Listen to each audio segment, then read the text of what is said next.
Բարև ձեզ հարգելի դիտողներ, YouTube-յանի Մալիքի եթերում զրուցելու եմ քաղաքագետ Էդվարդ Անտինյանի հետ, ցանկության դեպքում կարող եք բաժանորդագրվել YouTube-յանի Մալիքին։ Բարև ձեզ, պարոն Անտինյան։ Բարև ձեզ։ Պարոն Անտինյան, մինչ Նիկոլ Փաշինյանը մայիսի 28-ին Սարդարապատում հայտարարում էր, որ պատերազմ չի լինելու, խաղաղություն է լինելու, այդ հոռետեսական մտքերը հեռու են Հայաստանից, ադրբեջանական կողմը մայիսի 29-ին կրակեց կրկին Սյունիքի գյուղերի ուղղությամբ բնակելի տան վրա։ Դուք այս երկու իրավիճակները ինչպես եք մեկնաբանում, որն է ավելի հավանական, երկարաժամկետ խաղաղությունը, թե առաջիկայում պատերազմը։ Առաջիկայում պատերազմ Ալիևը չի գնում միայն այն պարզ պատճառով, որ սպասում է տեսնի աշխարհաքաղաքական ինչ իրավիճակ է, դեռ Դոնալդ Տրամփի ցանկությունը ճշտված չէ, թե մեր տարածաշրջանում ինչ է ուզում անել։ Առավել ևս մեր տարածաշրջանում պատերազմական իրավիճակը կարող է առաջանալ, եթե Դոնալդ Տրամփը ճշտի, թե ինչ է անում Իրանի հետ կապված։ Առայժմ ինքը պատրաստ չի Իրանին հարվածներ հասցնել, դեռ հույս ունի, որ պայմանավորվածության կգա։ Եթե հարված հասցնելու հարց առաջանար, բնականա դիմելու էր Իսրայելին, Իսրայելը դիմելու էր Ադրբեջանին, Ադրբեջանը դրա դիմաց գին էր ուզելու մեզանից։ Բայց այդ ծրագիրը փակված չի։ Այդ ծրագիրը դարակում դրած է եւ սպասում են։ Եվ Ադրբեջանը ամեն անգամ ցանկացած իրավիճակի փոփոխության դեպքում մտածում է, որ կարող է առիթից օգտվի եւ մի հատ Ռուսաստանին ասեն մենք ենք քու լավ գործընկերը, եթե դու 2020 թվականի նոյեմբերի 9-ի փաստաթղթով կարողանաս 9-րդ կետի հիման վրա դու վերահսկողություն սահմանես, Ադրբեջանը լավ հույս ունի, որ Ռուսաստանից հետո այդ տարածքը կվերցնի, կամ Թուրքիան հարաբերությունները լավացրել է Ամերիկայի Միացյալ Նահանգների հետ բավական լավացրել է։ Այդ պարագայում կարող է մտածեն, որ դե մենք ենք քո գործընկերը, մենք էլ ուզում ենք թուրքական պետությունները կպցնենք։ Դրան գումարած նաև Իրանի հետ կապվածը, որ ասեցի, այսինքն հնարավոր բոլոր ուղղություններով, որ կարող է դուր բացվի Ադրբեջանի համար երազանք է, որ ինքը Սյունիքի քով ճանապարհ կարողանա վերցնի։ Դա համար ոչ մի պարագայում մենք այդ թեման չպետք է հանենք օրակարգից։ Դա չի նշանակում, որ շատ դեպքերում, երբ որ նման բան քննարկում ենք, մարդիկ ասում են դե պետք չի խոճապ տարածել։ Խոճապ տարածելը ո՞րն է, եթե ուզում ես իմանաս հավանական ինչ կարող է լինել։ Իսկ եթե ինչ-որ բանի անպատրաստ մեկը կարող է մի բան կատարվի, այդ է նորմալ։ Ադրբեջանը քարորիա պատերազմն է, 44 օրյա պատերազմն էլ առանց զգուշացնելու հարձակվել է։ Լավ էր, դրանից մենք լավ էինք մեզ զգում, որ հանկարծակի քնած մարդկանց վրա հարձակվում էր։ Հիմա Նիկոլ Փաշինյանի այս լավատեսությունը ինչով է պայմանավորված։ Դե ինքը համարում է, որ Ալիևի հետ ինքը այնքան վստահության դաշտ ունի, մանավանդ իրար հետ լավ զրուցեցին, Տիրանայում էլ հրավիրեց սուրճ խմելու արդյունքները նաև տեսանք, որ փոխադարձ պայմանավորվեցին, քաղաքական ֆորումը 2026 թվին մեր մոտ անցնի, 28 թվին Բաքվում անցնի եւ այն էլ փոխադարձ մեկը մեկին աջակցեցին այդ հարցում, նա համար ինքը համարում է, որ իրանց հարաբերությունը բավարար երաշխիք է, բայց ես կարծում եմ, որ դա այդպես չի, մաքսիմում դա կարող է երաշխիք լինել մեր իշխանության համար, այլ ոչ թե մեր պետության, որովհետեւ Ադրբեջանը ինքը այս աշխարհաքաղաքական այս վիճակում, եթե զգա որ շանս ունի էսկալացիայի, նա երբեք դրանից չի խուսափի։ Եվ նույնիսկ եթե մենք խոսում ենք լավատեսության մասին, այսօր էլ Ամերիկայի Միացյալ Նահանգների պետդեպարտամենտի փոխտեղակալը Հայաստանում էր Արարատ Միրզոյանի հետ քննարկում էին նաև ռազմավարական գործընկերության են հայտարարությունը, որը որ ստորագրված էր նախարարությունների մակարդակով, որ դրա ուղղությամբ աշխատանքներ տանելու, բայց դա չխանգարեց, չէ՞, որ էլի այսօր Ադրբեջանը հայտարարի, որ Հայաստանը պետք է սահմանադրությունը փոխի եւ մի շարք ենթաօրենսդրական ակտեր փոխի, այսինքն որևէ ձևով ինքը իրան կաշկանդված չի զգում, որ ասենք ասի դե լավ, մեր վրա միջազգային ճնշում կա, բերեք մի քիչ խելոք մնանք։ Այդ միջազգային ճնշումը իր վրա ուղղակի չկա։ Այդ եթե մեր մոտ ուզում են իրանց խափեն կամ էլ չէ ժողովրդին խափեն, այդ ուրիշ բան, բայց այդ ճնշումը չկա։ Միացյալ Նահանգները հայտարարում է, որ ռիսկ կա պատերազմի, Ռուբիոն հայտարարեց եւ կանխարգելիչ գործողությունների մասին խոսեց։ Ըստ ձեզ ինչ կանխարգելիչ գործողություններ արեցին եւ արդյոք պետք է այս ընթացքում ինչ-որ մի բան տեղի ունեցար, ինչը կանխվեց Միացյալ Նահանգների կողմից։ Չէ, այս պարագայում ոչ, որովհետև եղել է իհարկե ժամանակին նախկին ադմինիստրացիայի ժամանակ, որ Միացյալ Նահանգների պետքարտուղարի մասնակցությամբ միջամտությամբ կանխվել է լարվածություն, դա խոստովանել է նաև անգամ Ալիևը, էլի Էնթոնի Բլինկենը, որ զանգել է եւ ասել է, որ չգնա լարվածության, բայց առայժմ այս ադմինիստրացիայի հետ կապված մենք չենք կարող նման հուսադրող ցանկություն ունենալ միայն մի պատճառով, որ դեռ անգամ իրանց པարզ չի, թե իրանք մեր տարածաշրջանում ինչ են ուզում, ում են համարում իրանց գործընկեր։ Նախկին ադմինիստրացիայի դեպքում թեպետ շատ հարցերում կարող է մենք գոհ չլինեինք, որ ակտիվությունը բավարար չէր կամ մենք ի վերջո Արցախը դատարկվեց, բայց միևնույն ժամանակ գոնե գիտեինք այդ մարդիկ ինչ քաղաքական կուրս են տանում, մենք էլ մտածում ենք այդ կուրսի մեջ կարող ենք տեղավորվել, թե ոչ։ Կա ագրեսոր Ռուսաստան հարձակվելու է իր հարևանի վրա, ուժի դիրքից ցանկանում է սահմանները վերաձևել, արևմուտքը հավաքական հավաքվել է, որ ասում են ագրեսորին պետք է պատժել, թույլ չտալ, որ նա իր նպատակներն իրականացնի։ Չենք ուզում գնանք երրորդ համաշխարհային պատերազմի Ռուսաստանը միջուկային տերությունը, դրա համար մենք չենք մտնում պատերազմի մեջ, կռվում ենք Ուկրաինայի միջոցով։ Սա է։ Այդ պարագայում մենք գիտեինք, որ ինչ է ցանկանում հավաքական արևմուտքը, բայց Տրամպի պարագայում մենք դա չգիտենք։ Տրամպը կարող է կանգնի ասի, որ մրցակցային առավելություն ունի բանակցային Ռուսաստանը, որտեղ ինքը տարածքագրավ է, հաղթաթուղթ չունի Ուկրաինան, կարող է շնորհավորի ողջունի Էրդողանին, որը որ 11 օրվա ընթացքում Սիրիան վերցրեց, եւ ասի, որ 2000 տարում ոչ մեկին չէր հաջողվել, ինքը վերցրեց։ Այսինքն սա լավատեսություն մեզ չի հաղորդում, որովհետեւ եթե ուժի դիրքերից փորձում են աշխարհը վերաձևել, մենք ուժեղը չենք, ոչ տարածաշրջանում, ոչ աշխարհում։ Նշանակում է մեր շահերից չի բխում, որ ուժի դիրքից ազդեցության գոտիների բաժանվի աշխարհը, որտեղ այդ պարագայում Ադրբեջանը գլուխ կբարձրացնի Թուրքիան, թե Ռուսաստանը, թե անգամ Իրանը, որ ասի, եթե բոլորդ ուզում եք Հայաստանում ներգրավված լինեք, այնա ես կմտնեմ, որ դուք չմտնեք, ոչ մի պարագայում դա ով ուզում ալնի, մեր շահերից չի բխում։ Իսկ այդ վտանգը բարբերաբար մենք գիտենք, որ կա։ Ու եթե նույնիսկ այնքան հակասություններ կա ուժեղների մոտ, որ ուղղակի ամեն մեկը մտածում է լավ դրա ժամանակը չի, եւ դրանից բարեբախտաբար մենք խուսափում ենք ինչ որ ձևով, բայց հարցը լուծված չի, խուսափելը ինչ։ Իսկ ինչպես եք մեկնաբանում պետքարտուղարի ուղերձը Ադրբեջանի անկախության օրվա հետ կապված մի հատված մեջ բերեմ։ Միացյալ Նահանգները շարունակում է աջակցել Ադրբեջանի եւ Հայաստանի միջև հարատև խաղաղության հաստատմանը, հակամարտության խաղաղ կարգավորումը կնպաստի Հարավային Կովկասի հետագա բարգավաճման, ինչպես նաեւ նոր հնարավորություններ կստեղծի Միացյալ Նահանգների հետ համագործակցության համար այժմ խաղաղության հասնելու եւ Հարավային Կովկասի ժողովուրդների բարօրությունն ապահովելու ճիշտ ժամանակն է։ Սա դուք ինչպես եք մեկնաբանում, ինչու է հենց այս պահը ճիշտ ժամանակը։ Դե ասում եմ, եթե կոնկրետ իմանայինք մտադրություններն ու գործողությունները, կարող ենք լավատեսորեն մոտենալ, ասենք, այ վերջապես տեսակ Ամերիկայից ինչ են մեզ ասում։ Բայց եթե մենք հիմա մինչե ամեն օր Դոնալդ Տրամփն ասում է, ոնց որ թե ուզում ենք Իրանի հետ գնանք պայմանագիր ստորագրենք, գործարքի գնանք, բայց եթե չկարողանանք գնանք, ստիպված պիտի հարվածենք։ Դա կախված է նայից, թե ինչա ալնելու։ Այսինքն իրանք չգիտեն ինչա ալնելու։ Դրա համար մենք ինչից պետք է ողջևորվենք, որ իրանք իսկ եթե Դոնալդ Տրամփը ուզում է, որ ուղղակի աշխարհի բոլոր կոնֆլիկտները խաղաղացնողի դերակատար հանդես գա, կարող է դա իր համար լավ է, բայց ինքը ի սկզբանե սկսել էր Ուկրաինայով, ոնց որ տեսնում ենք դեռ հաջողություններ չկա։ Անկամ դե ժամկետներ ա դնում, թե այսքան ժամանակից հետո կորոշենք, ոնց որ թե իրանց խափում են, չեն ուզում գնան դրան, դեռ որևէ տեղ չունի արդյունք։ Նույնիսկ եթե Հնդկաստանի եւ Պակիստանի կոնֆլիկտը Դոնալդ Տրամփը ասեց, որ այ իմ շնորհիվ դադարեցվեց, նրանց կողմից էլ կարծիք հնչեց, որ դա այդպես չի, որ իրանք կողմից դադարեցվեց, իրանք լավ էլ իրար հետ պայմանավորվածության եկան հետագա սրումը թույլ չտալու համար, այսինքն պետք չի, որ իր վրա վերագրի Ամերիկայի նախագահը։ Դա է հարցը, որ նույնիսկ այսպիսի արտահայտությունները, որը արվում է, որ այ տեսեք կուզենանք խաղաղություն լինի։ Այո, կուզենանք, բայց կոնկրետ դրան հասնելու ճանապարհը ո՞րն է։ Կամ պետք է գայթակղիչ առաջարկություն լինի երկու կողմի համար էլ, կամ պետք է ճնշումը լինի երկու կողմի վրա էլ։ Ոչ են կա, ոչ են։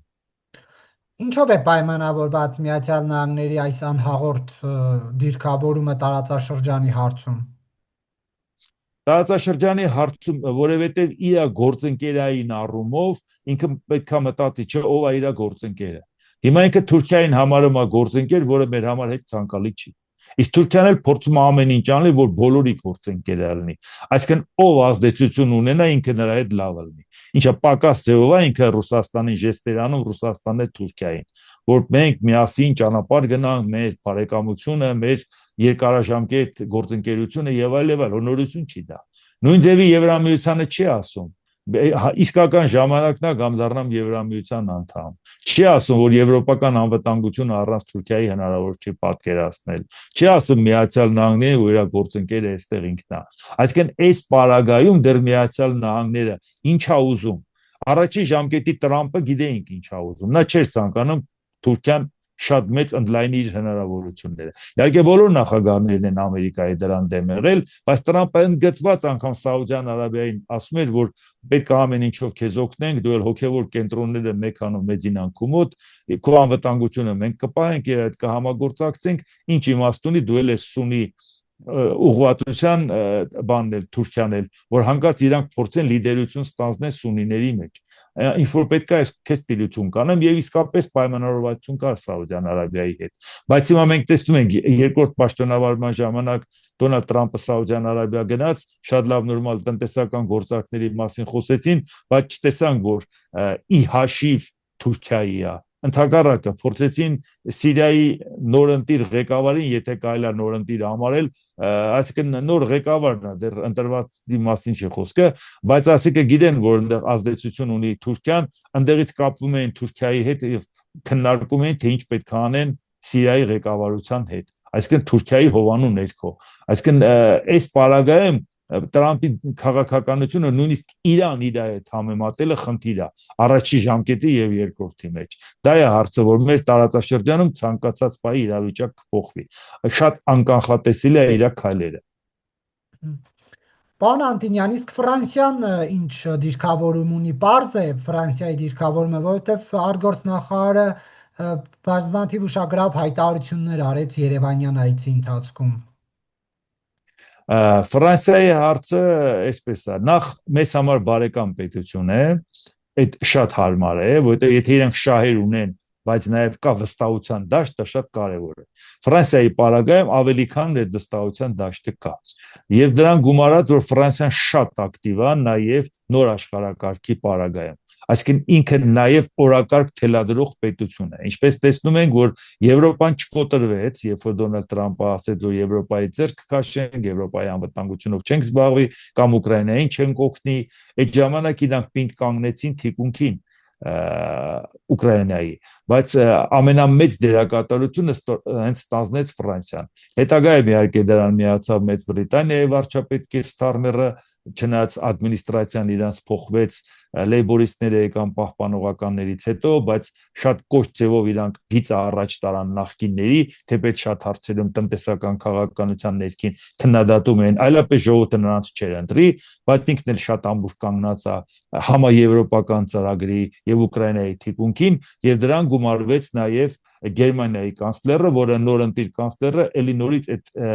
երրակը ստեղծեցին, լավ մի բան է 4-րդն էլ ասեցին Լեհաստանն էլ կմիանա, բայց միևնույնն է Ֆրանսիայի դերակատարությունը շատ մեծ է այս առումով, համախմբման ու ակտիվության առումով։ Եվ դա մեզ համար շատ ձեռնտու է, որ այսինքն համագործակցել Ֆրանսիայի հետ դա չի նշանակում միայն միջպետական հարաբերություններ, որովհետև Եվրոպայում հիմա մենք տեսնում ենք, որ այս նոր իրավիճակը բյուրոկրատական որոշ քայլերի պատճառով անգամ ոչ բոլոր եվրոպական երկրներն են համաեվրոպական ծրագիր առաջ տանում եւ դրա համար այլ ձևաչափեր է առաջանում, էլի, այսինքն կամավորների խումբ առաջանում, որոնք եվրոպական անվտանգությամբ զբաղվում են, ու դրա մեջ կարող է լինել նաև Կանադան, կարող է լինել Ավստրալիան, որը որ Միացյալ Նահանգների դաշնակիցն է անզուստ ռազմական բլոկով։ Այսինքն իր անվտանգությունը Միացյալ Նահանգներն է երաշխավորում, Միացյալ Նահանգներ, Ավստրալիա, Նոր Զելանդիա 1951 թվականին ստեղծված անզուստ ռազմական բլոկի,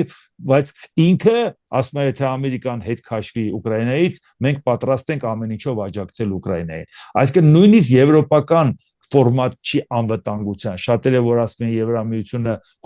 անվտանգային կառույց չի, որ դուք մտածում եք Եվրամիության հետ համագործակցությունը։ Հիմա կյանքը ցույց է տալիս, որ Եվրամիությունը բավական սերտ աշխատում է ներսում էլ, որ ամեն ինչ անեն, որ իրանք իրանց անվտանգային հարցերը լուծեն։ Եվ Եվրամիությունը նաև դնում է որոշակի արտոնություններ է տալիս են պետություններին Եվրամիության անդամ, որոնք որ ցանկանում են ռազմական ծախսերն ավելացնել։ Ես ամեն ինչ ավելի ընդհանրական եմ ասում, եւ դրա մեջ ուղղակի առանցքային դերակատարություն ունի Ֆրանսիան։ Այսինքն նույնիսկ մի երկրի հետ եթե դու պայմանավորվես, կարող ես համավել պայմանավորվել ես ամբողջ կառույցի հետ։ Առավել եւս խոսքը այսօր չի գնում հենց Եվրամիության անդամ դառնալուն, որ ասենք դե լավ, դա տարիներ ու տասնամյակներ կտևի, իսկ մենք անվտանգության խնդիր ամեն օր ունենք։ Չէ, այդ խնդիրն էլ չկա, որովհետեւ այն ինչի մասին որ խոսում են, որ իրանք հավաքվում են եւ քննարկում, դա կառույց չի, դա գործընկերություն է։ Այդ գործընկերությանը անդամագրվել կամ հայտ ներկայացնել, որ մենք էլ ենք ուզում ձեզ հետ համագործակցենք, բարի եղեք մեր անվտանգության հետ կապված էլ ծրագիր մտածեք։ Ինչի եմ ասում, որ նաև ոչ միայն Կանադան, որ Եվրամիության անդամ չի, ոչ միայն Ավստրալիան, որ Եվրամիության անդամ չի, այլ անգամ Եվրամիության անդամ, բայց ռազմական բոլոր բլոկները մերժող Ավստրիան, որն ասում էր ես ոչ կլնեմ այնտեղ, ոչ կլնեմ այնտեղ, դեռ 55 թվականից Աբանը ինքը տեն չեզոքություն էր պահում, լինելով Եվրամիության անդամ։ Ինքը այս վերջի հավաքին անվտանգության մասնակցեց Ուկրաինայի հետ կապված ու ասեց ամեն ինչով մասնակից են կլնելու։ Այսինքն այն ճկուն բան է ստեղծվել անվտանգային Եվրոպայի համար, որի հետ համագործակցելու համար ամենավստահելի գործընկերը Ֆրանսիան է։ Այնպես որ Ֆրանսիայի հարցում որևէ կասկած չկա։ Ինչ չափով ինքը կարողանա օգնի, դա ուրիշ խնդիր է։ Կարող է մեծ սպասելիքները Ֆրանսիայից ավելի մեծ է, որովհետև համակրանքել կա այդ պետության նկատմամբ, բայց դե իրականության հետ հաշվի նստել։ Նա հարաբերությունները, ասենք, փորձեց փչացնի Ադրբեջանի հետ զուտ Հայաստանի համար։ Ադրբեջանը պարբերաբար ասում էր, որ քանի որ Հայաստանն է պաշտպանում, ես քո համար խնդիրներ եք ստեղծեմ։ Ինքը չէր խորշում դրանից, որ անգամ հարաբերություն փչացնի Հայաստանի համար։ Այսինքն այս պարագայում, եթե իրական նայենք, մենք շատ մեծ ընտրություն չունենք։ Ռուսաստանի նկատմամբ վստահություն չկա, եթե ինչ որ նաև ժեստեր արվում Ռուսաստանին, դա ավելի շատ վախից, քան թե իրականում ակնկալիք կա։ Միացյալ Նահանգներից մենք ուղղակի չգիտենք այդ օրակարգի մեջ տեղավորվում ենք թե չէ, որտեսկի օրակարգը իրանք չգիտեն, ովքեր այդ օրակարգը թելադրում են։ Մնաց միակ հնարավորությունը Եվրոպայից, Եվրոպայի հետ ում Եվրոպայի մի երկիր կա, որ հետ մենք կարող ենք շատ սերտ համագործակցել, որը մեր առաջ դուր բացի դա Ֆրանսիան է։ Ռազմավարական գործընկերություն հնարավոր է Ֆրանսիայի հետ, թե ոչ։ Իհարկե հնարավոր է։ Ուղղակի մի խնդիր կա, որ երբ որ այդ մասին հայտարարվեց, որ Ֆրանսիայի հետ ռազմավարական գործընկերության ճանապարհով են գնալու, այդ հայտարարությունը շատ լավ է, բայց այդ հայտարարությունը առաջացնում է հակազդեցություն տարբեր երկրների կողմից։ Մենք հիմա պետք է պատրաստ լինենք, որ իրանք փորձելու են ամեն ինչ անել, քանի Ֆրանսիան դրան չի հասել։ Այսինքն, սենց ասեմ, այդ պարագայում մենակ հայտարարություն անել, որ ժողովրդին դուր գա, դա բավարար չի։ Գործնական քայլեր պետք է արվի։ Դա մենակ է ինչի, որ դա վերաբերվի միայն տեխնիկա առնելը, ռազմական տեխնիկա առնելը, մենակ ինչի, որ իրանք որոշակի ձևով մեր բանակի հետ կապված խորհուրդներ տան, խորհրդատվական ծառայություններ մատուցեն, դա բավարար չի։ Մենք ուզում ենք, որ ցանկացածը մտածի Ֆրանսիան այն չափի է պատրաստ աջակցել Հայաստանին, որ ինչ որ քայլ անելը, դա քայլ են անում Ֆրանսիայի դեմ։ Իսկ Ֆրանսիայի դեմ անելով անում են մենակ իր դեմ, չէ, այլ այդ ստեղծված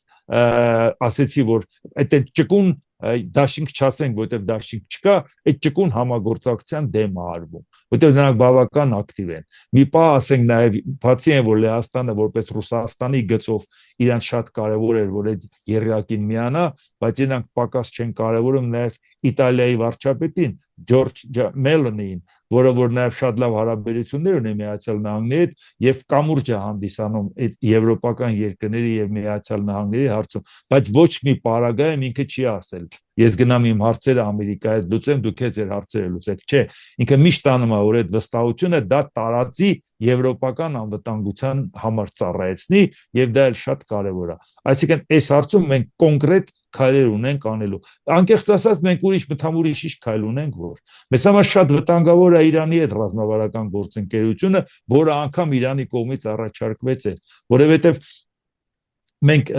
տեսնում ենք թե Իրանը իր հարաբերությունները ոնց է։ Մի օր Ադրբեջանը այդ լավանում է, որպեսզի նա հարվածներ չհասցնի Իսրայելին միանալով Ամերիկային։ Մի օր կարող է հարաբերությունը փչացնի։ Մի օր կարող է Պակիստանի թիկունքին կանգնի, ոնց որ կանգնի Թուրքիան ու Ադրբեջանը։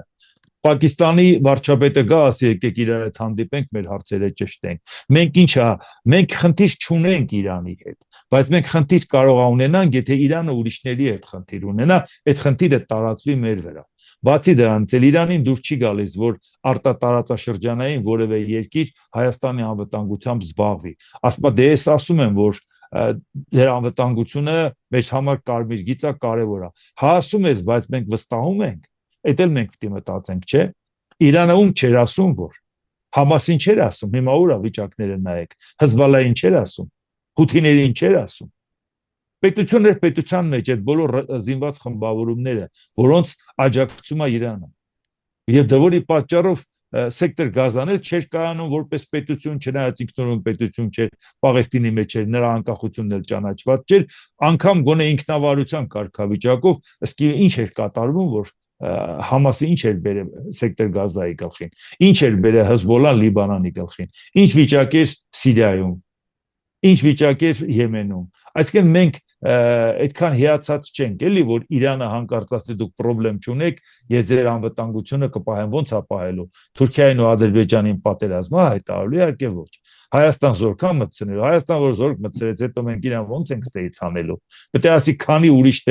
ուրիշները որպեսի չմտնեն, ես ստեղ մնալու եմ։ Իսկ մենք տեսել ենք, որ իր զինված խմբավորումները չեն թողել, որ որևէ պետություն կայանա։ Այդ դրա համար դրանք բոլորը թվարկեցի։ Դրա համար մենք պետքա միշտ փորձենք մեր հարաբերությունները նորմալ պահենք Իրանի հետ, բայց ավելին չանենք։ Թշնամանալն էլ է մեզ համար լուրջ խնդիր, ոչ մի պարագայում մենք պլազդարմ չպետքա դառնանք, նույնիսկ Միացյալ Նահանգների համար Իրանի դեմ։ Բայց եւ ոչ մի պարագայում չպետքա Իրանի աջակցությունը այնքան գերագնահատենք, որի պատճառով խնդիր ունենանք մյուսների հետ։ Մանավանդ, որ ինքը եթե խնդիր ունեցավ, կպայմանավորվի ցանկացածի հետ։ Այդ դեպքում ում շահերը պետք է զիջի, եթե Հայաստանը իր ճկունությունը կորցրածալի։ Իսկ Ֆրանսիայի հետ այդ ռազմավարական գործընկերությունը արդեն երբ փողի վրա տեսանելի կլինի։ Հարաբերությունը այնքան ճկունը անպայման չի, sense մենք մտածենք sense բյուրոկրատական ընթացակարգով ինչ որ բան պետք է գնա։ Որովհետև շատ ավելի ճկուն կարելի է Ֆրանսիայի հետ պայմանավորել։ Ուղղակի մենք պետք է մտածենք, իսկ մենք ինչ ենք ակնկալում։ Մենք ակնկալում ենք ինքը զորք մտցնի Հայաստան, տեխնիկապես մենք դա պատկերացնում ենք, որ դա կկարողանա անի, կամ կանի թե չէ։ Այսօր ես օրինակ համարում եմ, որ այսօր իրատեսական չի, նույնիսկ եթե մենք դա շատ ցանկանանք, նույնիսկ եթե իրանք է շատ ցանկանան, դրան պետք է ինչ որ փաստ լինի, որտեղ ռուսական բազա կա այստեղ, պետք է մի հատ մենք հասկանանք, չէ, ուրիշ բազան, ինչի ուրիշի զորքը ինչ առիթով պետք է Հայաստանում հայտնվի։ Մենք այդ վտանգը տեսնում ենք, չէ, այսինքն այնպես եղավ, որ ընդհանրենք գոյաբանական խնդրեմ առաջացավ, դիմեցինք, բայց վստահ ենք, որ Ֆրանսիան մեզ համար պատերազմի մեջ կմտնի։ Առավել ևս ում դեմ է մտնելու, ՆԱՏՕ-ի անդամ Թուրքիայի դեմ, Ռուսաստանի դեմ, որի հետ Ուկրաինայում ուղիղ առճակատման չեն գնում։ Այսինքն մենք պետք է իմանանք, թե ի վերջո արդյունքում ինչ ենք սպասում։ Այսինքն վտանգ կա, որ Ռուսաստանը հարձակվելու է Հայաստանի վրա եւ հիմա հարց է առաջանում Ֆրանսիան կգա կկռվի Ռուսաստանի դեմ, Հայաստանի համար թե ոչ։ Խնդիրը նա է, որ Ռուսաստանի այդ կռվի հարց ունի չկա, որովհետև մենք Ուկրաինա չենք, մենք որ այդքան բնակչություն ունենք, ոչ էլ այդքան տարածք, որ մեզ ասենք զենքը տվեք, մենք կռվենք։ Այդպես խնդիր պարզապես դրված չի։ Վատը նա է, որ եթե Ռուսաստանը հաջողություն ունենա որևէ ձևով իր ագրեսիայի մեջ Ուկրաինայում եւ Տրամպի հետ պայմանավորվեն, կարող ասեն բերեք աշխարհը ազդեցության գոտիների բաժանենք, ոնց որ ի սկզբանե Տրամպը պատկերացնում էր, որ ասում են, որ դա չի ստացվելու իր մոտ եւ ուժերի դիրքերից բերեք աշխարհը բաժանենք։ Այս Թուրքիային, այս Ռուսաստանին, այս Չինաստանին, այս Ամերիկային այդ պարագան մեր շահերից չի բխում, որովհետեւ այդ ցանկացածը, որի անունը տալիս ենք, բոլորն էլ մեզանից ուժեղ են։ Իսկ ով է արբիտրը, եթե չկա նոր աշխարհակարգ։ ՄԱԿ-ը այսօր չի գործում, Միացյալ Նահանգները համաշխարհային ոստիկանի դերակատարությունից հրաժարվել է։ Շանս ուներ ինքը դա վերականգնելու Ուկրաինայում, եթե ռազմավարական պարտություն մատներ Ռուսաստանին, բայց առայժմ այդ ճանապարհով չի գնում։ Առավել ևս վերջերս է կանգնում ասма որևէ երկրի ներքին կյանքին խառնվելու ցանկություն չունենք։ Այդ էլ նոր են ասել իրան։ Եվ այս պարագայում մենք մեծ սպասելիք չունենք, թե ով է ագրեսորին զսպելու։ Մեր պարագայում ագրեսորը եթե Թուրքիան է, եթե Ռուսաստանն է, Ադրբեջանը երկու դեպքում էլ մենակ չի։ Կամ Թուրքիան է նրա թիկունքին կանգնած, կամ Ռուսաստանը, կամ ավելի ճիշտ երկուսն էլ, էլի։ Ադրբեջանը մենակ չի, որ նրան մենակ հաշվենք։ Իսկ Թուրքիայի ու Ռուսաստանի պարագայում առճակատման որևէ մեկը կգնա թե չէ մեր համար, ես այս բանին չեմ տեսնում։ Դրա համար ավելի շատ տեսնում ենք դիվանագիտական ճանապարհով պայմանավորվածությունների արդյունքում ուժեղներին ձեռք չտա, որ մեկ ուրիշը մտնի այս տարածաշրջան, որովհետև շատ կարևոր դիրք ունի Հայաստանը, թե Իրանը հյուսիսի հետ կապելու, թե արևմուտքը արևելքի հետ կապելու առումով, որ ասենք ամեն մեկը պետք է մտածի հանկարծ մյուսը չմտնի, բախտներս բերի, ճիշտ ճկուն քաղաքականության պարագայում մեր անկախությունը բոլորի շահերից բխի։ Առայժմ դա է, որ դա ինչ որ ձևով մնում է, թե չէ որ ասեմ մենք լուրջ քաղաքականություն ենք վարամետ ուղղությամբ, չէ։ Ոչ մեկն է չգիտի ինչ է կատարվելու, բայց իրանք բոլոր ուղղություններով ակտիվ աշխատում են։ Թուրքիան ոնց որ նշեցի բոլոր, նույնն էլ Ադրբեջանը բոլոր ուղղություններով, Եվրոպայի ուղղություններով ակտիվ աշխատում, Իսրայելի միջոցով Ամերիկայի հետ էլ ակտիվ աշխատում է, Ռուսաստանի հետ էլ։ Նույնիսկ եթե իրանք չգիտեն ինչ անելու, հավանական բոլոր տոմսերն առնում են, որը որ կշահի։ Իսկ մեր պարագայում ավելի շատ այսպես է, լավ հետ քաշվենք, տեսնենք ինչ է կատարվում, ցույց տվեք մեզ ուժերին, իսկ մենք կգնանք իր ոտերը կմնենք, էլի դա Նիկոլ Փաշինյանի քաղաքականությունը։ Այսինքն ինչ կարիք կա մեզ չարչարվենք, իմանանք ով է հաղթելու կամ ոնց հարցերը լուծենք, երբ որ ուժերը կհայտնվի, մենք էլ ոտերի տեղը գիտենք։ Սա քաղաքականություն չի, ու դա անունը դնել բալանսավորված քաղաքականություն, դա հաստատ դա չի։ Դա է պատճառը, որ ինչքան ամբողջ աշխարհը քննարկում է ինչա կատարվում, մեր մոտ ամեն ինչ տեղափոխում են ներքին օրակարգ, այս գզվռտոցը, այս ցածրաճաշակ բանավեճերը եւ այլ, որպեսզի դրանով օրակարգ լստեն, ժողովուրդ ջան, կարևորը սա է, ինչի հետևից եք ընկե։ Իսկ մարդիկ տեսնում են աշխարհը ինչա կատարում, չէ՞։ Պարոն Անտոնյանը, բայց Ֆրանսիայի համար ինչու է կարևոր Հայաստանի տարածքային ամբողջականությունը, ինքնիշխանությունը, նախարարը ասեց Ֆրանսիան զինում է Հայաստանին դրանք պաշտպանելու համար։ Ֆրանսիան այսպես նայենք, հաշվի առնելով ասում եմ ավանդական բարեկամական հարաբերությունները Հայաստանի հետ, բացի դրանից էլ նաև ազդեցությունը որ երկրի մեծանա, Ադրբեջանի, Թուրքիայի, իսկ ով ասել որ Ֆրանսիային դա ձեռնտու է, թե Ֆրանսիան, թե Գերմանիան Թուրքիայի ձեռը կրակնեն են, Թուրքիայի կամակորության ձեռը։ Թուրքիան անգամ Ֆրանսիայի եւ Գերմանիայի թուրքերին ոտի է կանգնացնում, Էրդողանն ասում է ձեր երկրում կապրեն, բարեկեցությունից կօգտվեն, ամեն ինչ կանեն, բայց ոնց ասեմ, տենց կանեն։ Եվ գիտենք չէ որ խնդրեմը ինչ է։ Դա է պատճառը, որ նաև ժամանակին Ամերիկայի Միացյալ Նահանգների նախագահներն ասում են Թուրքիայի կամակորության ձեռը կրակնենք ընկել, էլի պետք է ինչ որ փորձենք Թուրքիային զսպել։ Այսինքն այս պարագայում Ֆրանսիայի համար իհարկե ձեռնտու է, որ Թուրքիան իր դերակատարությունը չփորձի մեծացնել, բայց ուղիղ առճակատման գնալը ՆԱՏՕ-ի անդամ երկրի հետ դա գիտեք հարցը նաև որն է։ Մենք ասում ենք լավ, պետությունը հոչի մտնելու ինքնիշխան որևէ երկրի տարածք, վերջը ՄԱԿ-ի կողմից ճանաչված ենք։ Իսկ այսօր մենք տեսնում ենք, չէ՞ որ ով է ՄԱԿ-ի կողմից ճանաչվածը բանի տեղ դնում։ Ինչի Սիրիան ՄԱԿ-ի կողմից ճանաչված չի։ Ինչ Ուկրաինան ՄԱԿ-ի կողմից ճանաչված չի։ Այսինքն նույնիսկ խրախուսվում է, ոնց որ Տրամփը խրախուսում է, ոչ թե նախատում է, թե այսին չեք անում։ Դրա համար մենք որ մտածում ենք, որ որևէ երկիր դա չի անի։ Իսկ մեզանից մոտ 6 անգամ տարածքով մեծ ու 6 անգամ բնակչությունով մեծ Սիրիան 11 օրում վերցրեցին, ինչ արեցին, ով բողոքեց։ Եվրոպան ողջունեց, որը ասեց հազիվ Իրանից պրծավ, Իրանի դերակատարությունը ընտեղ եւ Ռուսաստանի։ Այսինքն Ասադը կապելով Իրանի եւ Ռուսաստանի հետ ողջունեցին, որ վերջապես փոխվեց։ Նույնը ողջունեց Ամերիկան, բայց արդյունքում ինչ ստացվեց։ Թուրքիան իրանց համար շատ ձեռնտու էր Թուրքիայի տարբերակը, այնքանա Ռուսաստանի ազդեցությունը չլինի, բայց մեզ Հայաստան պետության համար, Հայաստանի քաղաքացու համար ձեռնտու է, որ Եվրոպան եւ Ամերիկան ողջունի Թուրքիային եւ նրա դերակատարությունը ընդլայնվելը ինքը իրանք ողջունեն։ Չէ՞ որ դա մեզ համար խնդիր է, չէ՞։ Եթե Թուրքիային գործընկեր են տեսնում, իսկ Թուրքիան կարող է ինչ-որ մի բան պայմանավորվելու, ասի այնուամենայնիվ Սյունիքով ճանապարհը ուզում ենք։ Այսօր Էրդողանը հերթական անգամ այդ ճանապարհից խոսեց, քանի որ մեր մոտ ընդունված է ասել Զանգեզուրի միջանցք արտահայտությունը մեր մոտ տարածքային հավակնություններ առաջացնում, անունը դրեց հա Զանգեզուրի անցում։ Հա բայց մենք բարի հետևից չենք ընկե։ Մենք ո բարի անունից չենք մտահոգված։ Մենք մտածում ենք, իսկ եթե նույնիսկ Հայաստանի ինքնիշխան տարածքն է, այդ ինքնիշխան տարածքով Նիկոլ Փաշինյանն առաջարկում է Ադրբեջանին, ասում է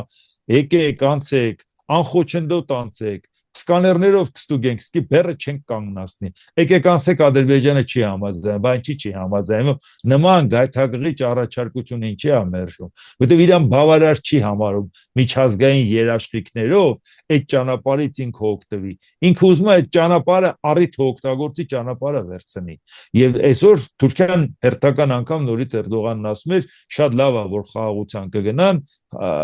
Ադրբեջանն ու Թուրքիան, աներողություն Հայաստանը ու նաև Զանգեզուրի անցումն էլ պետք է լինի, որ գնանք թուրքական պետությունների հետ կապվենք։ Հիմա դա մեզ պետք է չմտահոգի, պետք է ողջավորված լինենք, որ ամեն ինչ լավ է, իսկ այդ պարագայում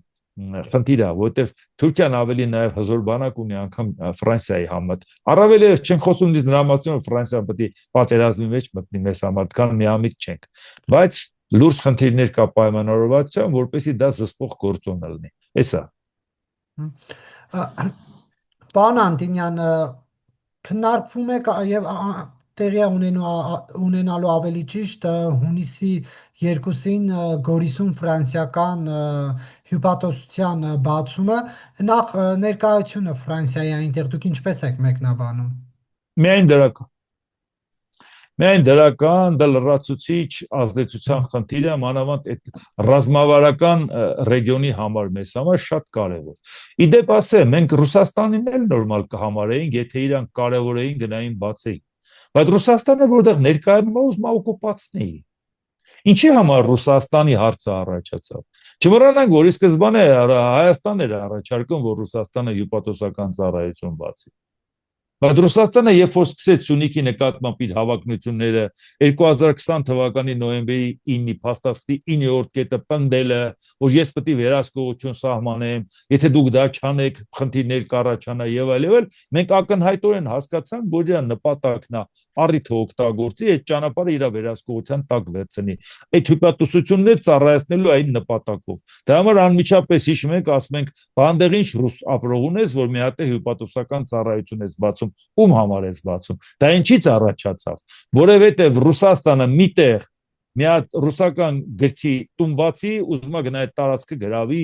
մի հատ դպրոց բացի, ասում է իմ անունով ռուսական դպրոցա գնանք գրավենք, որտեղ ռուսերեն խոսում են կամ Ռուսաստանի քաղաքացի են, գնանք նրա շահերը պաշտպանենք։ Թե չէ այս է հարցը, թե չէ եթե 50 երկիր էլ բացեր հյուպատոսական ծառայություն, կասենք միայն ուրախ ենք դրանից։ Բայց մտավախությունը Ռուսաստանի մենք ակնհայտ գիտենք, դա է պատճառը, որ հիմա շատերն ասում են, բա ոնց որ թե հիմա ձգձգվում է, որ Ռուսաստանը բացի, այո, եւ ճիշտ արվում, որտեղ այդ մտավախությունը մեր իշխանությունները ունեն, որ հասկանում են, որ Ռուսաստանը իր ներկայությունը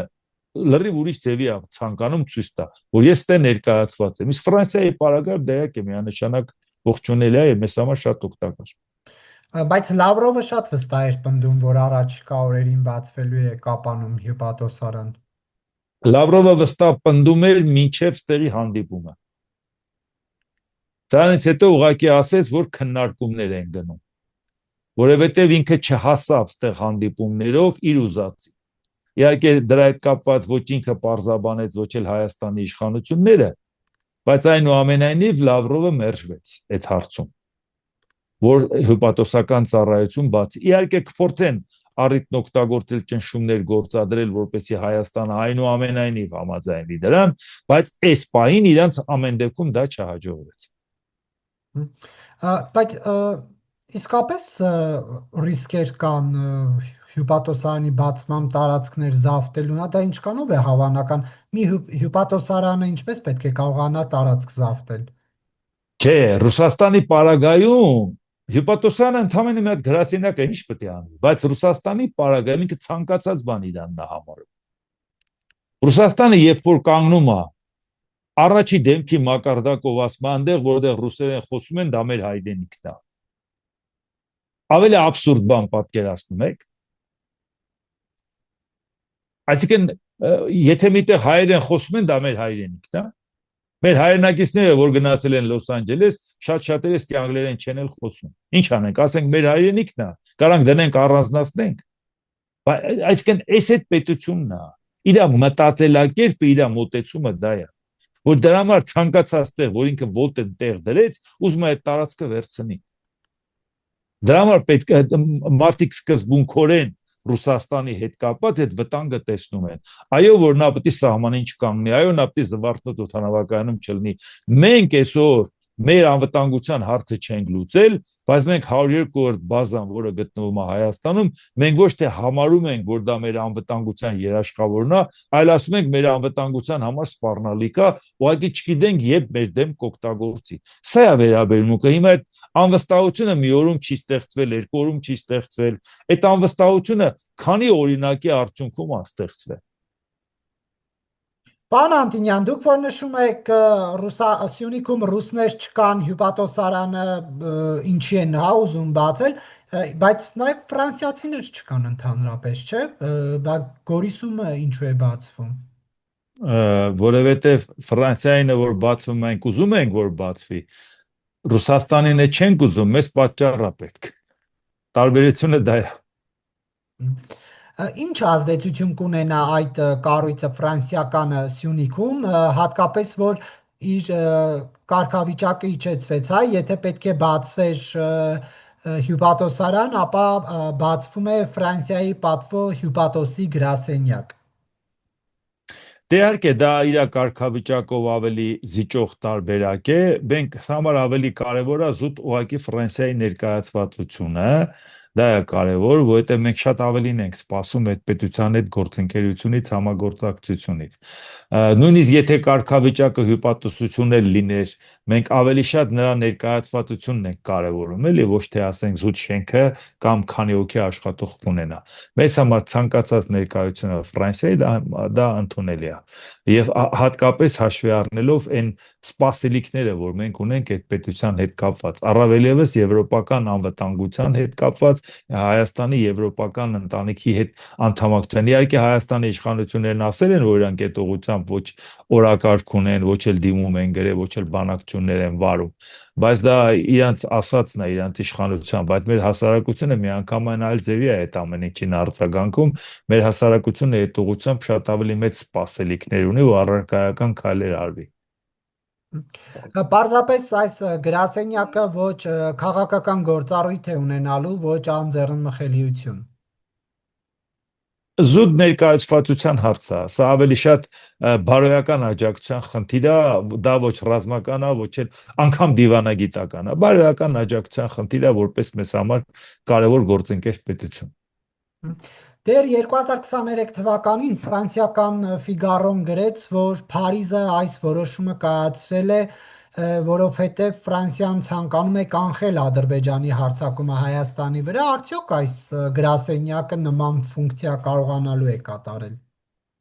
Գրասենյակը ոչ, բայց գրասենյակի ներկայացվածությունը ոնց որ հիմա տեսեք, նույն հաջողությամբ մենք ասում ենք եվրոդիտորդները։ Եվրոդիտորդները հեռադիտակով նայում են, ինչ են անում, զորքի դեմը կանգնելու են։ Չէ, բայց մենք տեսնում ենք, չէ, իրանց ներկայությունը ոնց զսպող գործոն է Ադրբեջանի համար։ Ինչա ինքը հիստերիայի մեջ ընկնում, ամեն հարցով ասում է եվրոդիտորդներին հանեք։ Անկամ ասում է, եթե խաղաղության պայմանագիր ստորագրենք, ուրեմն արդեն էլ անիմաստ է, որ այդ դիտորդները մնան, թող դուրս գան։ Հիշում եք, ժամանակին Նիկոլ Փաշինյանն ասում էր, կարող ենք եվրոդիտորդներին հանել այնտեղ, որտեղ արդեն սահմանազատում, սահմանագծում նարածա, փշալարը քաշած է եւ հանձնել ենք այդ տարածքը արդեն անվտանգության ծառայությանը, ոչ թե զինվորներին։ Բայց հիմա ինչպես տեսնում եք, բանը սահմանապահ զորքերի մասին է խոսքը, բայց հիմա ինչպես տեսնում եք, նույնիսկ դրան զիջումների գնաց Նիկոլ Փաշինյանը, ասել լավ համաձայն ենք, անգամ խաղաղության պայմանագիրը ստորագրենք, եվրոդիտորդներին հանում ենք, բայց ինչի Ադրբեջանը համառորեն ցանկանում հանի,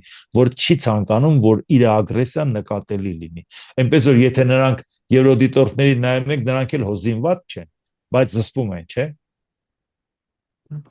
Եվ մենք ունենք արդեն մի քանի տարի Իրանի, հա, հյուպատոսարան այնտեղ գործող, սա ինչ ազդեցություն ունեցավ, ինչ որ բան փոխվեց, թե ոչ։ Իրանի հետ կապված ինչ որտեղ հասկանալի է, որովհետև Իրանը հարևան պետությունն է, Իրանը Հայաստանի տարածքով այդքան շփում կա աշխարհի հետ։ Իրանի պարագայում դա միանգամայն հասկանալի է եւ նորմալ է եւ կարող է արդյունավետ աշխատել։ Մենք դες խնդիր չունենք Իրանի հետ, որ իր հյուպատոսական ծառայությունը մեզ համար խնդրեմ է ստեղծելու։ Ինչ խնդրեմ ստեղծի բացարձակապես։ Որևէ նման կարգի խնդիր չկա։ Եթե մենք Իրանից մտավախություն ունենք, այդ այն դեպքում, եթե Իրանը խնդիրներ ունենա, ազդեցիկ մի ուրիշ կերտելությունների հետ, որի պատճառով մենք էլ խնդրեմ ունենանք։ Կամ էլ թե չէ մենք ասենք չափից ավել Իրանի հետ սերտ հարաբերություն հաստատենք, ինչպես տեսնում եք մեր անվտանգության խորհրդի քարտուղարը գնաց այնտեղ բոլոր տրամաչափի պաշտոնյաների հետ հանդիպեց։ Բացի դրանից հիմա արդեն Իրանից ներկայացուցիչ գալով Հայաստանում փոխնախարարի մակարդակով արտաքին գործերի արդեն ասեց, որ մենք ցանկանում ենք նախապատրաստենք Իրանի նախագահի Մասուդ Փեզեշքյանի այցելությունը Հայաստան։ Շատ մեծ ակտիվություն կա Իրանի հետ կապված, գալիս Հայաստանի տարածքում, ասենք ասում են մենք ուզում ենք մեր գործընկերությունը դառնա ռազմավարական։ Այդ ակտիվությունը այնպես չի, որ ուրիշներին դուր է գալիս։ Ոնց որ ուրիշների հետ ակտիվությունը Իրանին դուր չի գալիս, եւ հակառակը դուր չի գալիս, չէ՞։ Ամերիկայի Միացյալ Նահանգները ինչքան ուզում է ինքը Իրանի հետ բաներ պայմանավորվի, կուզենա, որ Իրանով դա լինի, այսինքն Հայաստանը ինքնուրույն քաղաքականություն չվարի Իրանի հետ, այլ ասենք Ամերիկան ասի, դե լավ, երկուսիդ էլ լավ հարաբերություն ունեմ, նորմալ ձևով իրար հետ համագործակցեք։ Այստեղ խնդիր է, ազդեցության խնդիրների հարց կա, եւ դա է պատճառը, որ նաեւ Իրանի հետ կապված մենք զուտ հյուպատոսական ծառայությունը մեզ համար որևէ վտանգ չի պիտի ներկայացնի, կազմակերպական հարցեր է լուծում, այդտեղ մենք խնդիր չունենք։ Իր այդ խնդիրը լրիվ ուրիշ տեղից կարող է առաջանա, դա աստված որ չլինի, որովհետև առայժմ վտանգը քիչ է, որ բանը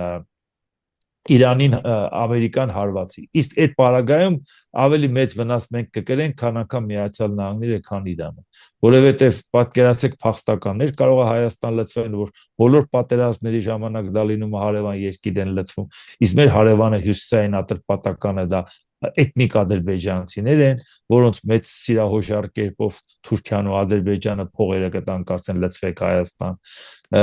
Կարող է էկոլոգիական խնդիրներ առաջանա, մենք ինչ գիտենք խորքային ռումբով հարվածելու դեպքում լաբորատորիաների միջուկային ինչ սեյսմիկ ցնցում կառաջացնի, սեյսմիկ ակտիվ գոտում ենք, ինչ ստորգետնյա ջրեր կարող է գան դեպի մեր կողմ։ Այսինքն այդ ամեն ինչը մեզ համար շատ լուրջ խնդիր է։ Դրա համար մենք պետք է շատ աստված կանչենք, որ այդ խնդիրը ուղղակի չառաջանա մեր հարևան պետության հետ։ Պարոն Անտինյան, անդրադառնալով Նիկոլ Փաշինյանի հայտարարություններից մեկին, որ սահմանադրությունը համապատասխանում է խաղաղության օրակարգին, պայմանագրին կամ պայմանագիրը սահմանադրությանը, բայց եթե չհամապատասխանի սահմանադրական փոփոխություններ կնախաձեռնեմ, Երևանյան երկխոսություն այդ համաժողովի ժամանակ հայտարարեց Նիկոլ Փաշինյանը, սա արդյոք ուղիղ մեսիջ չէր Ալիևին, որ մենք նաև սահմանադրությունն ենք փոխում, ինչպես պահանջում է Ադրբեջանը։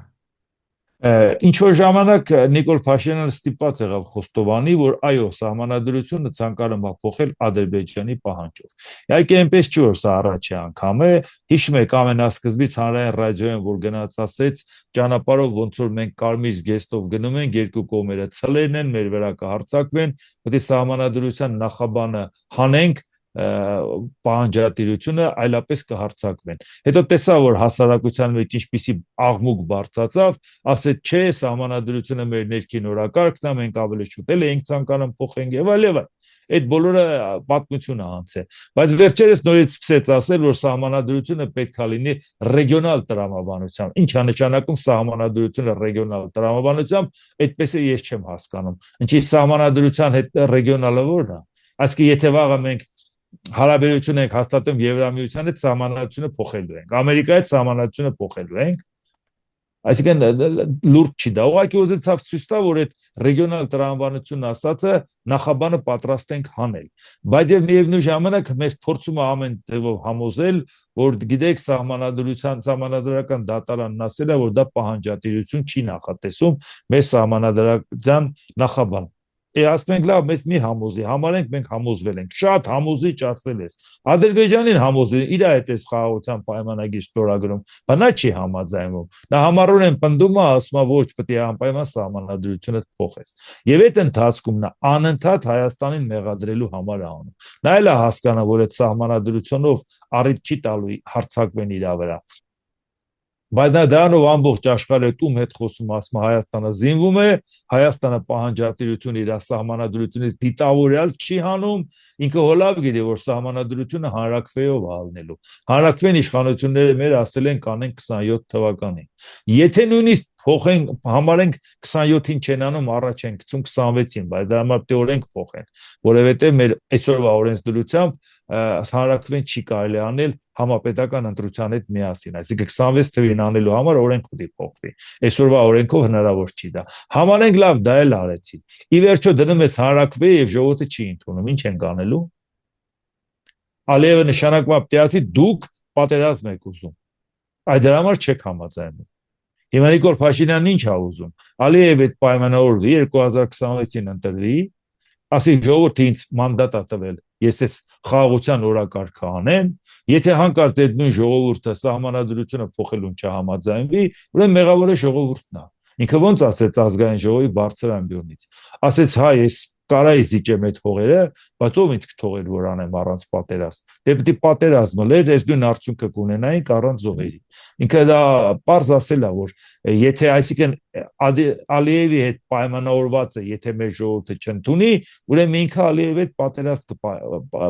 պատվիրի Հայաստանի գլխին։ Հա նորություն չի դա։ Նույնը չգնաց այն 4 գյուղի հետ կապված, որ ասում են ընդամենը 2.5 տամ այդ վերահսկողության տակ, բայց գնաց ժողովրդի հետ հանդիպեց, ասեց եթե չհամաձայնվեք, ինքը կգա ուժով կվերցնի, լավ մի բան էլ ավել կվերցնի, ավելավա շնորհակալ եղեք ու համաձայնվեք, որից հետո սահմանազատման առանց կանոնակարգի, կանոնադրության այդ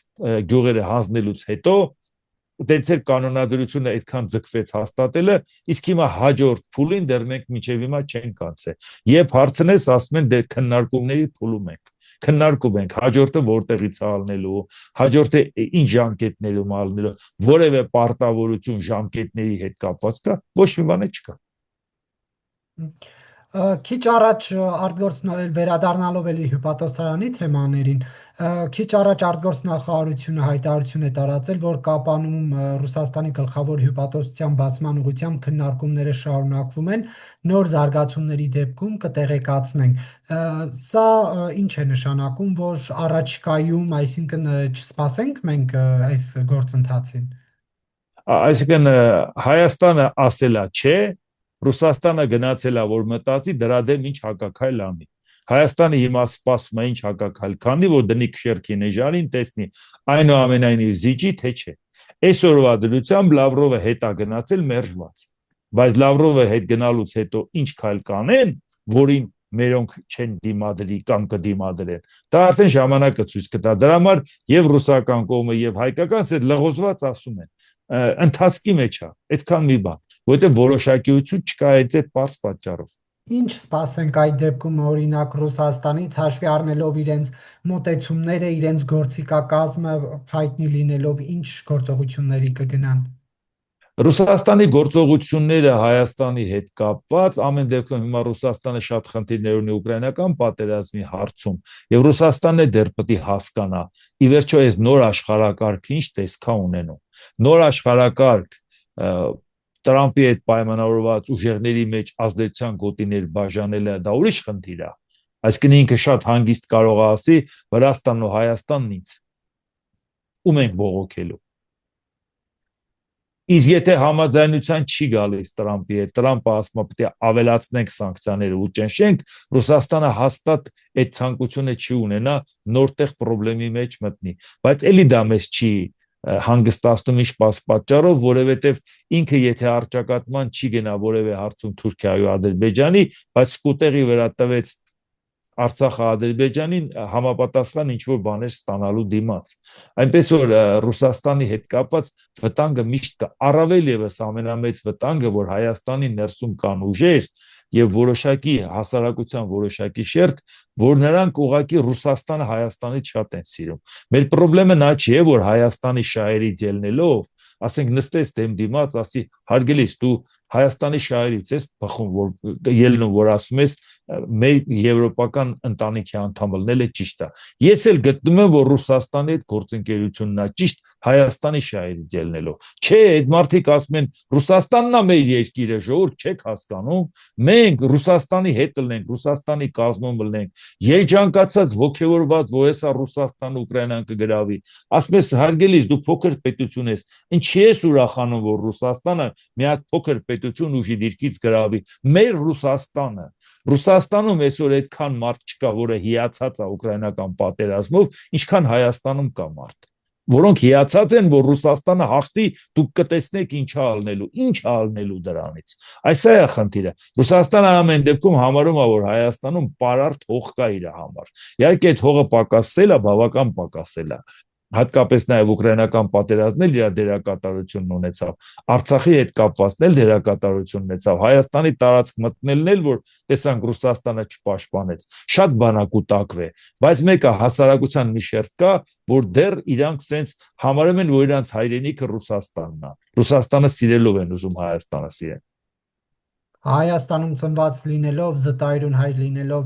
Հայաստանում ծնված զտայրուն հայ լինելով իրանք համարում են իրանց հայրենիքը Ռուսաստանն է, նրանք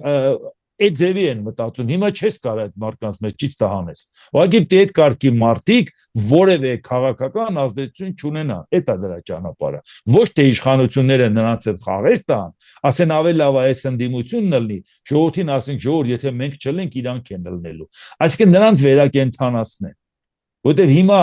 ցանկացած ընտրություն, հիմա ցանկացած երկրում մեծ թե փոքր արտաքին քաղաքական ազդեցությունը շատ մեծ է։ Ընտրություններին որ երկիրը վերցնեց, մասնակցելին դες վեր առաջ այսքան ազդեցություն չկար, ու դա պայմանավորված է ուկրաինական պատերազմով ու նոր աշխարհակարգով։ Հիմա Վրաստաններ ասում են Ռուսաստանի հետ էս թե Արևմուտքի հետ էս, նույնը Մոլդովայի ընտրությունները նույն ձևի էին նայում, նույնը Գերմանիայի, նույնը Մեծ Բրիտանիայի, նույնը Միացյալ Նահանգների, որը վերցնեք, նույնը Ֆրանսիայի ստորին պալատի ընտրությունները, որը նայեք այսօր ուղղակի նայում են, որ ծրագրի կողմնակիցն է, արտաքին քաղաքական կողմնորոշումը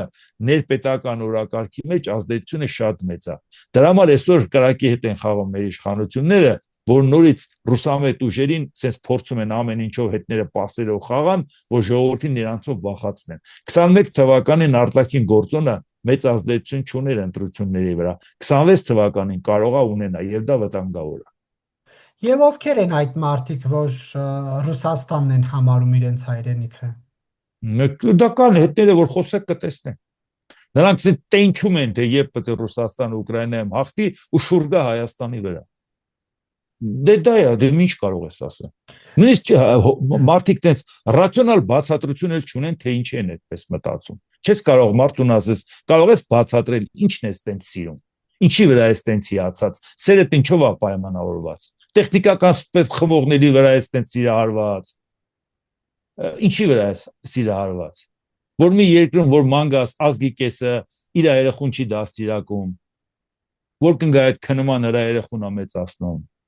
Ինչն է տենց քեզ հիացնում։ Բացատրություն չունեն։ Մեծ է, երևի Ռուսաստանի չափերը մեծ է, իրանք դրանով հիացած են։ Դուք գիտեք, ասում Ռուսաստանը ոչ մի պատերազմ չի պարտվել։ Դուք գիտեք Ռուսաստանը, ասում են Ռուսաստանի որ պատմությունը գիտես եւ որ պատերազմը գիտես, որ չի պարտվել։ Քո վերջի պատկերացածը դա որն է խորհրդային միության պատերազմը գերմանացիների հետ, թե որը ինի կատու ունես։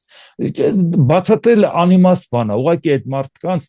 մեջից դա դուրս չի գալու։ Պարզապես ժամանակի ընթացքում պետք է իրանք իրենց դերակատարությունը կամաց պակասի, ոնց որ Հայաստանում կոմունիստական կուսակցությունը տարին տարու վրա իր դերը կորցրեց։ Հո մենք հատուկ նրա դեմ չէինք պայքարում։ Եվ վերջում, պարոն Անտինյան, Սյունիքի մարզի շուրջ լարվածությունը պահպանվում է, սա Ռուսաստանի Դաշնության պաշտպանության նախարարի գնահատականն է, ՀԱՊԿ-ի նիստում է հայտարարել, լարվածությունը Հայաստանի Սյունիքի մարզի շուրջ պահպանվում է, Մոսկվան շահագրգռված է Բաքվի ու Երևանի կողմից խաղաղության պայմանագրի ստորագրման հարցում։ Ինչ լարվածության մասին է ըստ ձեզ խոսում ռուսաստանցի պաշտոնյան։ Այսպես է, Ռուսաստանը պաշտոնյա լավ գիտի, որ Հայաստանը չի պատրաստում Ադրբեջանի վրա հարձակվել։ Սյունիքն էլ Հայաստանի տարածքում է, լարվածությունն ով է պաշտպանում։ Նշանակում է Ադրբեջանը մի բարդ բան է, իրանք էլ Ադրբեջանի հետ ռազմավարական դաշնակից են։ Այդ լարվածությունը ինչի է պաշտպանում, դա Ռուսաստանի ձեռնտու է, որ լարվածությունը պաշտպանվի, կամ այդ լարվածությունով մեզ վախացնի։ Ինչի է պաշտպանության նախարարը, որ դա ասում է, դա հենց առաջ արտգործ նախարարը կամ արտաքին գործերի նախարարության պաշտոնական ներկայացուցիչ չեն ասում, միայն հարցը կարող է կարգավորվի 2020-ից 22 թվականների եռակում պայմանավորվածությունների արդյունքում Ռուսաստան, Ադրբեջան, Հայաստան։ Սա է լուծումը։ Այսինքն եթե մեզ կանտեսեք, լարվածությունը կշարունակվի։ Այսինքն Ռուսաստանն ասում է, ես լարվածություն առաջացնելու եմ։ Դրա համար լարվածությունը շարունակվում է, որովհետև այլ ձևով ոնց հասկանալ ով է լարվածություն առաջացնում։ Մենք չենք առաջացնում, եթե Ադրբեջանին էլ ասես, ընկեր, դու էլ ես իմ ռազմավարական դաշնակիցը Հայաստանը, խելոք մնացեք, տնանք գլուխներից ինչ է գալի, ով պետք է լարվածություն առաջացնի։ Միայն Ռուսաստանը Ադրբեջանի միջոցով։ Պարոն Անտոնյան, մեկ էլ Ռուսաստանը ցանկանում է ԵԱՏՄ-ն ընդլայնված տեսնել, դա ում հաշվին ընդլայնվելու, Վրաստանի, Ադրբեջանի։ Ռուսաստանը, որ ցանկանում է ԵԱՏՄ-ն ընդլայնված տեսնել, նորմալ է, կարա ինքը այդպես մտածի, բայց մենք ուղղակի մի բան էլ պետք է մտածենք։ Ինչ տեսք կունենա Ռուսաստանը ուկրաինական պատերազմից հետո։ Ով գիտի։ Կարող է ընդլայնվելու իսկապես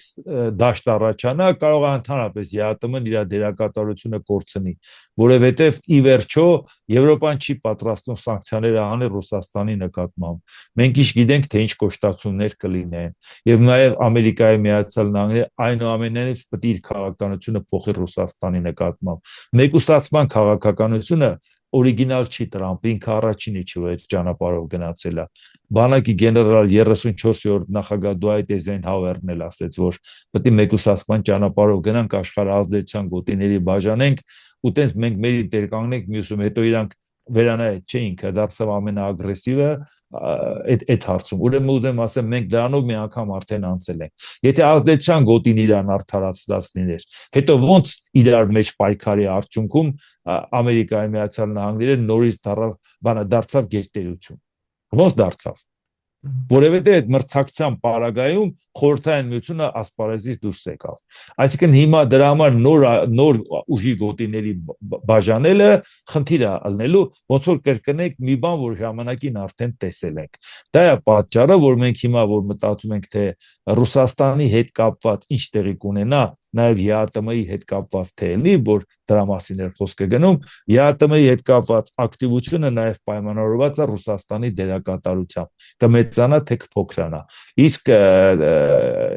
եթե օբյեկտիվորեն նայենք, եթե Դոնալդ Տրամփը իր քաղաքականությունը վերանայի, Ռուսաստանը որևէ շանս չեր ունենա այս պատերազմում, նույնիսկ հույս ունենա, որ կարող է հաղթի։ Այդ ուղղակի այդ հույսը տվեց Տրամփը, հուսանք, որ ինքը կվերանա իր ծրագիրը եւ այդ դեպքում այլևս անիմաստ կլինի մտածել ԵԱՏՄ-ն ընդլայնելու մասին։ Իհարկե, եթե Ամերիկայի հետ պայմանավորվածության մեջ Տրամփը պայմանավորվի Պուտինի հետ, կարող է ասի Վրաստանով մտնում եմ, Հայաստանով գնամ միանամ Իրանին։ Կարող է տենց բան լինի։ Եվ այդտեղ ամենաառաջի իսկ հավակնորդը լինի հենց Վրաստանը։ Բայց կարծում եմ, որ իրավիճակը վրացիները որ կորոշեն,